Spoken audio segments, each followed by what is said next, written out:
আসসালামু আলাইকুম। এখন শুনবেন সংবাদ শিরোনাম। অষ্টম শ্রেণী পাস দালাল কর্মচারী দিয়ে অস্ত্রোপচার চলছে রাজধানী ডক্টরস কেয়ার হাসপাতালে। দেয়া হচ্ছে ভুয়া ল্যাব রিপোর্ট, মালিকও বনে গেছেন তারা। দেশের বেশিরভাগ পাম্পে মিলছে না জ্বালানি তেল। ঈদের ছুটিতে ডিপো বন্ধ থাকায় সংকট, বলছেন ফিলিং স্টেশন মালিকরা। বিকেল থেকে পরিস্থিতি উন্নতির আশা। ঈদ আনন্দ শেষে রাজধানীতে ফিরছেন মানুষ। বাস লঞ্চে স্বস্তিদায়ক যাত্রা। কমলাপুর স্টেশনে 4.5 ঘন্টার সিগন্যাল জটিলতা কাটিয়ে স্বাভাবিক হচ্ছে ট্রেন চলাচল। মার্কিন প্যাট্রিয়ট ক্ষেপণাস্ত্রের আঘাতেই ক্ষয়ক্ষতি হয় বাহরাইনের সিত্রা দ্বীপে। রয়টার্সের বিশেষ প্রতিবেদন। আরও জোরালো হলো ইরানের ফলস ফ্ল্যাগ হামলার অভিযোগ। এতক্ষণ শুনছিলেন সংবাদ শিরোনাম, এখন শুনবেন। কেউ ছিলেন সরকারি হাসপাতালের দালাল, কেউ বা ডাক্তারের চেম্বারের কর্মচারী। তারাই এখন নিয়মিত অস্ত্রোপচার করছেন, তাও রাজধানীতে বসে। শুধু তাই নয়, রাজধানী কলেজ গেটে ডক্টরস কেয়ার অ্যান্ড ডায়াগনস্টিক সেন্টারের মালিকও তারা। এক তরুণ হাতে ব্যান্ডেজ লাগিয়ে আহত সাজানো হলো, উদ্দেশ্য ভুয়া অর্থোপেডিক সার্জন ধরা। তাকে নিয়ে রাজধানীর কলেজ গেটের ডক্টরস কেয়ার হাসপাতালে চিকিৎসক ওটিতে আছেন বলা হলে সেখানে গিয়ে দেখা গেল 2 ওটিতে 2 রোগী। অপারেশন শুরু হবে একটু পর। ঘটনা টের পেয়ে রোগীদের বের করে নিয়ে যাওয়া হয়। 3 মাস পর আবারও রোগীর স্বজন সেজে এই হাসপাতালে ভাঙা হাতের অস্ত্রোপচারে 35,000 টাকা চাইলেন পরিচালক লাবলু মিয়া। পরে 20,000 টাকায় রাজি হন তিনি। জানা গেল 2 ঘন্টা পর শুরু হবে অন্য এক রোগীর অপারেশন।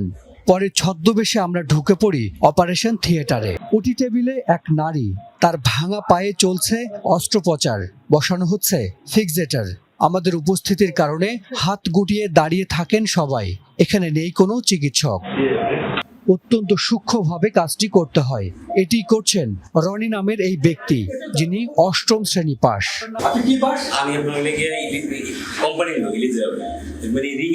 আপনি এখানে অপারেশন করছিলেন কেন? আমি ওর ভিতরে আপনার লেগে যে নার্ভগুলো টাইট ডিসিশন করার জন্য নার্ভগুলো টাইট। আগের ভিডিও আছে। আপনি কি পাস? জি, কি পাস? আমি 8 পাস। আমি ইন্ডিয়ান কোম্পানির লোক এই দেশে থাকবে না, ওটির ভিতরে ডক্টরদের সহজে নো। নিখুঁতভাবে এই সার্জারির জন্য ব্যবহার করা হয় বিশেষ প্রযুক্তি সি আর্ম, কিন্তু এখানে ব্যবহার হচ্ছে ভাড়ায় আনা পোর্টেবল এক্স-রে।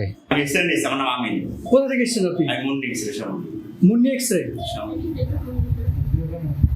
রনি ছাড়াও লাবলু, দুলাল, ফরিদ এই 4 জন নিয়মিত অস্ত্রোপচার করেন এখানে। অর্থোপেডিকের সব ধরনের অপারেশন করেন তারাই, অথচ এদের কেউই মাধ্যমিকের গণ্ডিও পার করেননি। এবার ভুয়া সার্জন দুলাল মিয়ার কক্ষে গিয়ে দেখা মিলল না তার, সটকে পড়েছেন তিনি। এটা হচ্ছে ছাড় বসে, আমাদের ম্যানেজার আছে, ম্যানেজারের সাথে কথা বলি। এর মধ্যে কানে আসে এক রোগীর চিৎকার। শব্দ অনুসরণ করে যেতে থাকি সেখানে। একটি কেবিনে ভর্তি এই রোগী সড়ক দুর্ঘটনায় মাথায় আঘাত পেয়েছেন।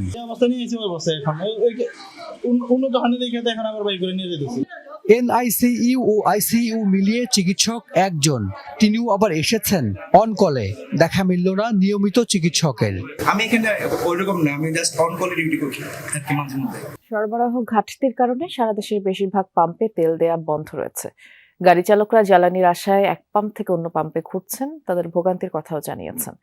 পাম্প মালিকরা বলছেন, ঈদের ছুটিতে 2 দিন ডিপো থেকে তেল সরবরাহ বন্ধ থাকায় এই সাময়িক সংকট সৃষ্টি হয়েছে। বিকেল নাগাদ পাম্পে তেল সরবরাহ স্বাভাবিক হওয়ার আশা প্রকাশ করেছেন তারা। 2টার পরে আপনার তেল দেওয়া হবে। ঈদের দিন আসি দেখি যে পাম্প বন্ধ। দিনে 4.5 হলো হাফ গাড়ি হয়, সে জায়গায় দিচ্ছে 2,000 3,000। 2-3,000 লিটার নিয়ে তো আসতে পারবে না গাড়ি। সুতরাং ওই তেলগুলো তো আনাও তো লস, কারণ এই গাড়িতে গাড়ি ভাড়া ওটা পোষাবে না। এর ফলে হচ্ছে কি ওই ল্যান্ডমেন্ট গুলার বাজারে বিক্রি হয়ে যাবে।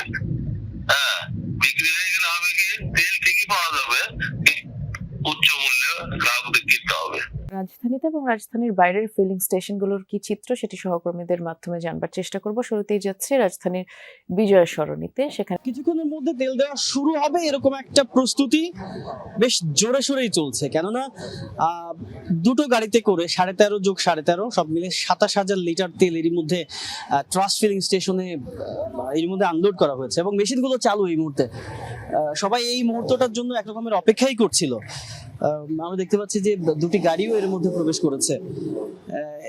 এর বাইরে মূল যে সড়ক সেখানে এক পাশ দিয়ে তো ব্যক্তিগত গাড়ি, মোটরসাইকেল সেটি জমা হতে হতে হতে হতে সেটি একেবারে প্রায় মহাখালী পর্যন্ত পৌঁছে গিয়েছে। অর্থাৎ কয়েকশো মানুষ বলা যায় এখন অপেক্ষায় রয়েছে। যদিও ট্রাস্টের এই কর্তৃপক্ষ যারা রয়েছেন, অর্থাৎ ঊর্ধ্বতন কর্মকর্তা যারা রয়েছেন, তারা বলছেন যে আজকের দিনে তাদের যে বরাদ্দ সেই অনুযায়ী তারা 36,000 লিটার জ্বালানি ডিপো থেকে পাবেন এবং এরই মধ্যে অর্ধেকটা এসেও গিয়েছে। সব মিলিয়ে তারা আশা করছেন যে রাত 10টা পর্যন্ত তাদের সরবরাহ কার্যক্রম চালিয়ে যেতে পারবেন এবং যারা জ্বালানি প্রত্যাশী, অর্থাৎ যে সমস্ত বাইক চালক কিংবা গাড়ি চালক জ্বালানি প্রত্যাশী, তারা ট্যাঙ্ক ফুল করেই জ্বালানি নিতে পারবেন, সেই রকম একটা সম্ভাবনার কথাও এই পাম্পের তরফ থেকে জানানো হয়েছে।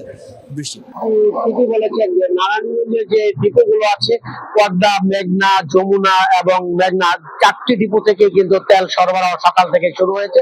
আমি যে ডিপোর সামনে দাঁড়িয়ে আছি, অর্থাৎ পদ্মা অয়েল ডিপো, সেই ডিপো থেকে আমরা এখন পর্যন্ত যে হিসাবটি পেয়েছি যে এই ঢাকা বিভাগে 86টি পেট্রোল পাম্পে এখান থেকে তেল সরবরাহ করা হচ্ছে এবং অন্যান্য যে ডিপোগুলো আছে সেখান থেকেও কিন্তু তেল দেওয়া হচ্ছে। অর্থাৎ ঢাকা বিভাগ এবং কুমিল্লা বিভাগ, ময়মনসিংহ বিভাগ, এখান থেকে কিন্তু যত পেট্রোল পাম্প আছে এবং কোম্পানি আছে তারা সবাই এই সমস্ত ডিপোগুলো থেকে তেল সরবরাহ করে থাকে। সকাল থেকে তেল সরবরাহ শুরু হয়েছে এবং ঈদের আগে যে 2 দিন ছিল, সেই 2 দিন অর্থাৎ চাঁদ রাতে যে পরিমাণ তেল সরবরাহ করা হয়েছিল সেটি চাহিদার তুলনায় কিছুটা স্বল্পতা ছিল, যে কারণে কিন্তু ঢাকা শহরের যে পেট্রোল পাম্পগুলোতে যে সংকট, সেই সংকটের সৃষ্টি হয়েছে। তবে তেল সরবরাহ যেহেতু শুরু হয়েছে, তবে তারা বলছেন যে বিকেল নাগাদ হয়তো যে তেলের যে ঢাকায় যে সংকট দেখা দিচ্ছে সেটি অনেকটা কেটে আসবে এবং তেল সরবরাহ স্বাভাবিক হচ্ছে। এখনো অনেক ট্যাঙ্করি কিন্তু এখানে সিরিয়াল ধরে আছেন, তারা তেল নেওয়ার জন্য অপেক্ষায় আছেন। বৃষ্টি রাজধানীতে ফিরছেন তারা। ভোর থেকেই সদরঘাট লঞ্চ টার্মিনালে ভিড়তে থাকে দক্ষিণাঞ্চল থেকে ছেড়ে আসা বিভিন্ন গন্তব্যের লঞ্চ। ছুটি দীর্ঘ হওয়ায় এবারের ফেরা অনেকটা স্বস্তিদায়ক বলছেন যাত্রীরা। আর লম্বা সময় স্বজনদের সাথে থাকতে পেরে খুশি সবাই। বলছেন জীবিকার তাগিদে আবারও নগরীতে ফেরা, কোনো ভোগান্তি ছাড়াই ঢাকায় পৌঁছাতে পেরে স্বস্তি প্রকাশ করেন তারা। এছাড়া ঈদের ছুটির শেষ দিনেও ঘরমুখো মানুষের যাত্রা থেমে নেই। ঢাকাতে পরিবারের সাথে ঈদ করে এখন আত্মীয় স্বজনদের সাথে দেখা করতে অনেকেই গ্রামে যাচ্ছেন।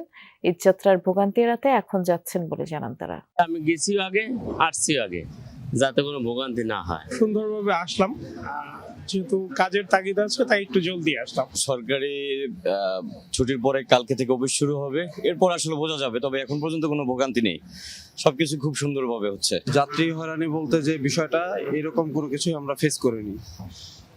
একবার অনায়াসে হচ্ছে টিকিট পেলাম, কেবিন পেলাম। ভোর রাত 4টা থেকে সকাল 8:30 পর্যন্ত কমলাপুর রেলওয়ে স্টেশনে সিগন্যালে ত্রুটি হয় ট্রেন পৌঁছাতে ও